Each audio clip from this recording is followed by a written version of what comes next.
is what we should have been taught in school. Okay, come on, class. Come on. Defeating corruption by law. Principles of law. The people have rights, corporations do not have rights. Among these rights is the right to contract. The people have this right under 42 U.S.C. 1981. The people exercise this right by their signature and or social security number. Corporations cannot sign and therefore cannot enter into any contract with any attorney. The right to contract is reserved to the people. This is established by the age-old principle of agency.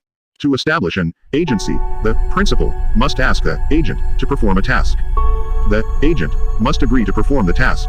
It is a time-tested principle of American jurisprudence that the court must not rely upon the agent to prove agency.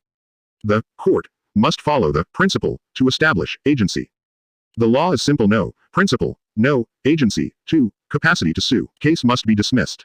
There are many organized crime operations being conducted in the corporate courts of the United States government. There are 2 classifications of courts in the United States of America. These are 1 Supreme Court and such inferior courts as the Congress may from time to time ordain and establish. According to Article 3, Section 1 of the Constitution for the United States of America. Since the Civil War, these courts have been operated as corporate courts for the profit of attorneys who engage in the business of organized crime in these courts. Some of these are as follows. Foreclosure proceedings.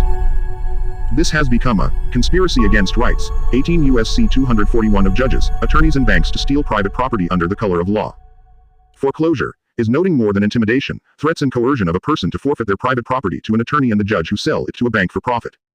Foreclosure sale is the attorney selling your private property, usually to a bank by sealed bid at a fraction of the value of the property, without proof of ownership. Then the attorney acts on behalf of the corporation to commence and enforce eviction by force of arms of the police, sheriff, deputy or federal marshal. This is the widest spread, organized crime of extortion in American history. The following is the method to defeat this criminal conduct. 1. Dispute the debt. The attorney's first step is usually to send you notice of foreclosure, giving you 30 days to dispute this debt. The answer is simple: dispute the debt. Method of disputing debt. Send a business letter to the judge, attorney and mortgage company, by certified mail, stating as follows.